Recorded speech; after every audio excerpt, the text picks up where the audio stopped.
Hello everyone, welcome back to my channel. कैसे हैं आप सब? आई होप आप सब बहुत अच्छे होंगे। नीट एंड क्लीन घर किसको अच्छा नहीं लगता, और अच्छे से साफ़ सुथरा सामान किसे पसंद नहीं आता दोस्तों। तो कुछ इसी ट्रिक को मैं आपके साथ शेयर करूंगी कि हम अपने सामान को कैसे साफ़ सुथरा रख सकें।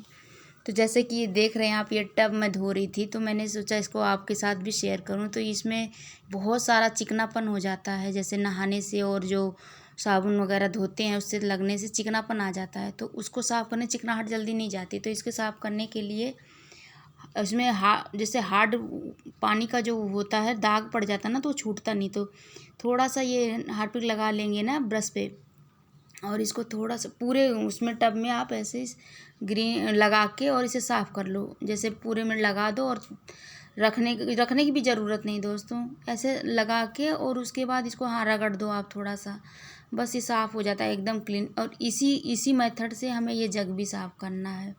और फिर तुरंत ही आप वॉश कर लो। जैसे कि इसको पानी डाल दो, आप धो दो तो ना साफ़ हो जाता है। इसमें ज़्यादा एफर्ट नहीं लगाना है, बस पानी डाल दो और धो दो और साफ़ हो जाता है। उसके बाद हमें क्या करना चाहिए, इसको साफ़ रखने एक्चुअली ऐसे धो के रख देते हैं, जैसे महीने में 2 बार आप धो लो, 3 बार धो लो, तो ऐसे ज़्यादा वो नहीं लगाना इसमें।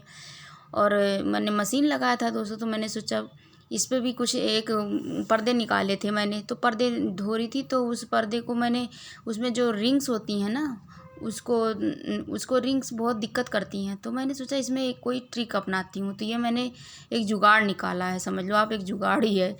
तो ये जो बच्चों की लेसेस होती हैं ना, वो जैकेट वगैरह से निकली, तो उसको निकाल रखा था। तो मैंने इसमें 2 पर्दे एक साथ कर लिए इस रिंग में। एक्चुअली जब धोने लगो ना तो ये रिंग निकल जाती है, तो इसके आसपास के धागे निकल जाते हैं।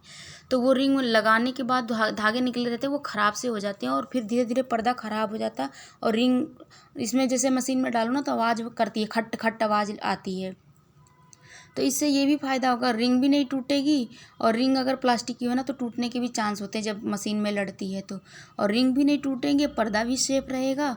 और उसके बाद क्या, उसको करके बांध के ऐसे और दोनों पर्दे डाल दो, आप धो लो टाइम पे।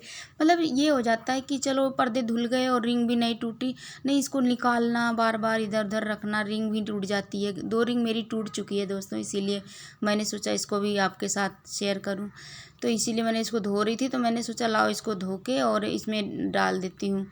तो ये ऐसे मैं ये ट्रिक अपनाई थी। उसके बाद दोस्तों पता क्या है, छोटे छोटे ट्रिक हमारे लाइफ को आसान बना देते हैं कामों को। अब जैसे इसमें लगा दिया, देखो इकट्ठा ही है, ये नहीं कि मतलब इधर उधर हो गई। और दोनों पर्दे इकट्ठे ही रहेंगे और साफ़ भी हो जाएंगे। उसके बाद आप अलग अलग निकाल के और धो लो। और उसके बाद मशीन, कपड़े धुलने के बाद थोड़ा सा मशीन को साफ़ रख लो, जैसे पानी से धो लिया मैंने। जो दाग होते हैं ना, उससे ये होता है कि दाग तुरंत ही आप धो लोगे ना तो दाग नहीं पड़ता। और नहीं तो फिर जैसे 2-4 बार धो के कपड़े, और हम ऐसे धो के पानी से और मशीन छोड़ देते हैं खुली कि सूख जाएगा, कोई बात नहीं अपने आप। तो इससे दोस्तों इसमें मशीन दाग लग जाती है, दाग पड़ जाती है। और थोड़ा सा सर्फ या साबुन मन करे आप जैसे लगा के, और उसके बाद तुरंत ऑन द स्पॉट आप साफ़ कर लोगे ना, तो तुरंत ही मशीन साफ़ क्लीन भी दिखेगी आपकी।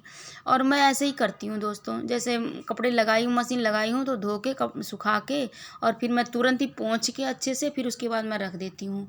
मतलब ये नहीं सोचती कि हवा से सूख जाएगी या पंखा चला दूँ, नहीं तो दाग, मेरे को दाग लगी दिखती है और मुझे कोई चीज़ गंदी अच्छी नहीं लगती। अब देखो दोस्तों, आप खुद देखो कितनी साफ़ हो गई है। और मैंने कुछ नहीं करा, ना मैंने साबुन लगाया ना सर्फ लगाया, बस यही करती हूँ कि जैसे मैं मशीन लगाती हूँ उसी वक्त मैं सब पानी से धो के और सूखे कपड़े से, कोई भी कपड़ा आप ले लो उससे साफ़ करके सुखा के रख दो। और मैं उसी के जहाँ भी पानी गिरा रहता है, जैसे पूरी मशीन में कपड़े निकाल रहे हैं, डाल रहे हैं, तो पानी गिरा रहता है ना, तो उससे ये हो जाता है ना कि मशीन एकदम क्लीन रहती है, चमकती रहती है। और इसमें जैसे दाग भी नहीं पड़ते हैं दोस्तों। जैसे इसी तरह मैं रखती हूँ। हर मशीन तो एक दिन गैप करके दूसरे दिन लगती ही लगती है। तो और देखो दोस्तों, ये मेरी मशीन 12 साल पुरानी है, पर ऐसी ही चमकती रहती है। मैं पर्दा सुखाना ही भूल गई थी, तो मैं बाथरूम में गई तो मैंने देखा पर्दा सुखा रही, तो मैंने कहा लाओ पर्दे सुखा लूँ, भूल गई थी इसको।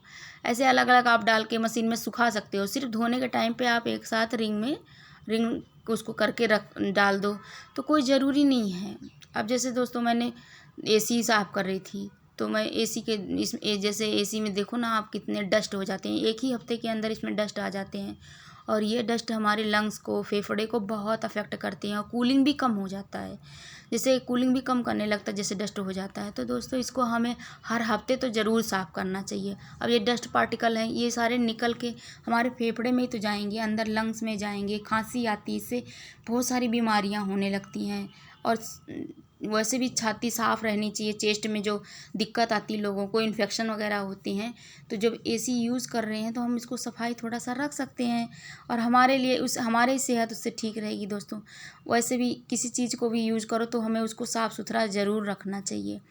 तो मैंने सोचा क्यों ना इसे थोड़ी से एक गीला कपड़ा लेके और थोड़ा सा मतलब हल्के हाथों से इसको सारे डस्ट मैंने साफ़ कर लिए। जैसे गीले कपड़े साफ़ करने से ये होता है ना, वो डस्ट पार्टिकल उड़ते नहीं हैं और नहीं तो वो हमारे मुंह के अंदर जाने लगते हैं तो हमें भी दिक्कत होगी। तो मैं जब भी सफाई करती हूँ तो हल्का सा गीला कर लेती हूँ कपड़े को, और गीले गीले कपड़े से जितने डस्टिंग होती है सारी डस्टिंग मैं हल्के गीले कपड़े से करती हूँ, क्योंकि सूखा कपड़ा जब इस पर डस्ट पे मारो, डस्ट पे साफ़ करो ना, तो वो सारा हमारे मुंह के अंदर जाता है। तो ये भी ध्यान रखना पड़ता है। अब इसके अंदर जो डस्ट पार्टिकल लगे हुए थे वो भी मैंने इसी गीले कपड़े से साफ़ कर लिया। और इसको तो मैं दोस्तों रोज़ ही करती हूँ, किसी दिन एक आधे दिन गैप कर देती हूँ, नहीं तो मैं रेगुलर डस्टिंग में ये मेरे है, इसको मैं रोज़ साफ़ करती हूँ। यहाँ मेरी गंदगी नहीं रहती, बस उसको हफ्ते में एक बार साफ़ करती हूँ। अब इसमें सारे गंदगी जो होती है ये सब हमें ही नुकसान करती है, और हफ्ते में एक बार करने में क्या बुराई है। इसको करके अपना साफ़ कर लो अपना टाइम। और वही वही बात है ना दोस्तों, जैसे बहुत दिन के बाद कोई काम करो ना तो उसमें टाइम ज़्यादा कंज्यूम होता है। अगर आप वही काम अगर 10 मिनट में करो, जैसे रोज़ डेली आप 10 मिनट दे दोगे या हफ्ते में 10 मिनट दे दोगे, तो आपका काम उतना नहीं बढ़ता है। अगर सब कोई भी चीज़ साफ़ करना है 10 मिनट में साफ़ हो जाता है, अगर हम डेली वेयर में उसको रख लेते हैं। तो जैसे महीने में कोई चीज़ साफ़ करने पड़ते हैं तो महीने में उसको आप रख लो, एक मतलब टाइम हो जाता है कि हाँ ये काम मुझे करना है। तो मेरे रेगुलर रूटीन में ये आ जाते हैं। जैसे डस्टिंग पार्ट में काम करने, सारे काम सुबह ख़त्म करने के बाद डस्टिंग का काम रह जाता है मेरा, तो मैं हल्के गीले कपड़े से करती हूँ, जैसे वो डस्ट घर के अंदर ना पड़े, जैसे बहुत ज़्यादा घर में कहीं ना दिखे। तो मैं बेड हो गया, जैसे ये बेड हो गया, मशीन हो गई और ये एसी हो गया, इन सबको जो डस्ट साफ़ करना, टेबल हो गया, तो इन सबको साफ़ करने लगती हूँ दोस्तों। तो मैं हल्का सा गीला कपड़ा लगा के साफ़ करती हूँ। इससे साफ़ करने से क्या होता है कि एकदम क्लीन रहता है और ना किसी केमिकल को बार बार यूज़ करना। वैसे भी दोस्तों जितना हो सके हमें केमिकल को नहीं यूज़ करना चाहिए, बस जहाँ मजबूरी हो वहीं लगाना चाहिए केमिकल। केमिकल भी हमें नुकसान ही करता, किसी भी चीज़ को यूज़ करेंगे साफ़ करने के लिए तो क्या ज़रूरत है वो ज़्यादा मेहनत करने की। अगर हम अपने रोज़ डेली टाइम में 10 मिनट देते रहेंगे तो दोस्तों आप विश्वास मानो आपका घर एकदम चमकता ही रहेगा, नीट ही क्लीन एंड रहेगा। और उससे भी साफ़ सुथरा रखने से हमें ही फ़ायदा है, स्वस्थ रहेंगे। और बीमारियों का कोई पता नहीं, आजकल तो कितनी बीमारी, क्या क्या बीमारी होने लगी है। एक तो पोल्यूशन बाहर का है, ऊपर से घर के अंदर भी डस्टिंग वगैरह करने में पोल्यूशन, तो उसे हम साफ़ रखेंगे तो पोल्यूशन कम हो जाएगा। घर के अंदर तो हम जितना कर सकते हैं करना चाहिए हमें साफ़ सफाई, इससे हमारे शरीर को बहुत फ़ायदा करता है दोस्तों। इसको करने में मुझे ज़्यादा से ज़्यादा मतलब 15 मिनट लगा होगा दोस्तों, ज़्यादा से ज़्यादा मुझे 15 मिनट लगा।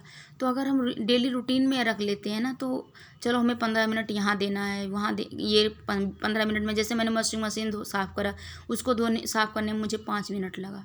तो जब हम डेली पर्पज़ से करने लगते हैं दोस्तों, तो वो हमारा सामान अपने आप साफ़ सुथरा रहने लगता है और एक हमारी हैबिट बन जाती। और हैबिट बनाने में ज़्यादा टाइम नहीं लगता दोस्तों, बस ज़्यादा ज़्यादा आप 10 दिन रेगुलर करो ना, अपने आप आदत बन जाती है। किसी भी काम को करने के लिए अगर 10 दिन लगातार आप करो तो हैबिट बन जाती है।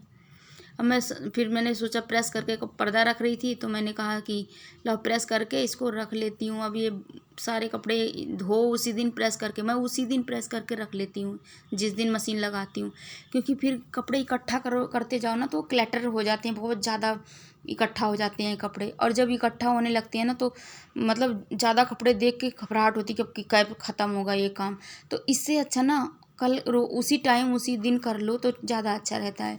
शाम के टाइम मैं खाना बना रही थी, मैंने सोचा लाओ इस कपड़े को भी प्रेस कर दूँ।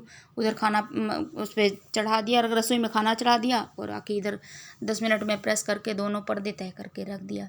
अब हम प्रेस कर रहे हैं दोस्तों, तो उसके बाद हम प्रेस करने के बाद जब काम ख़त्म हो जाता है प्रेस का, तो 10 मिनट के लिए आप रख दो, ठंडा हो जाए। ठीक है, ठंडा होने के बाद इसको भी हमें पोंछ के रखना चाहिए। मतलब कि वैसे नहीं रख दो, मैं इसको हफ्ते में 1 दिन पोंछती हूँ। जैसे एक हफ्ता पूरा दूसरे दिन प्रेस करती हूँ, एक दिन मशीन बाद लगाती हूँ, एक दिन गैप करके मशीन लगाती हूँ। तो जिस दिन मशीन लगाती हूँ उसी दिन प्रेस कर लेती हूँ। अब जैसे ये गीला कपड़ा ले लिया मैंने, अब इसको थोड़ा सा साफ़ कर लिया, तुरंत ही साफ़ हो जाता है। जैसे गंदगी ज़्यादा लगी नहीं होती है। वही कह रही हूँ ना, डेली रूटीन में आप रखते हो। जैसे इसको हफ्ते में हमें करना है, किसी चीज़ को महीने में करना होता है, किसी चीज़ को 15 दिन में करना होता है, तो उसी के अकॉर्डिंग हमारी नीड बन जाती है, वो साफ़ करने की आदत बन जाती है दोस्तों। तो हमें उसे ज़रूर एक बार को साफ़ करना चाहिए और रख देना चाहिए। और साफ़ करके आप रखोगे, आपको खुद भी अच्छा लगेगा जब साफ़ सुथरा रहता है तो। और हाँ दोस्तों, आपको ये वीडियो अगर थोड़ी भी हेल्पफुल रही हो, तो अगर हेल्प मिली हो, इससे कुछ आपको आइडिया हिंट मिला हो, तो प्लीज़ इसकी चैनल को सब्सक्राइब करना। अगर नए हो तो प्लीज़ सब्सक्राइब करना और मेरे वीडियो को शेयर करना अपने फ्रेंड और फैमिली के साथ। Okay friends, bye.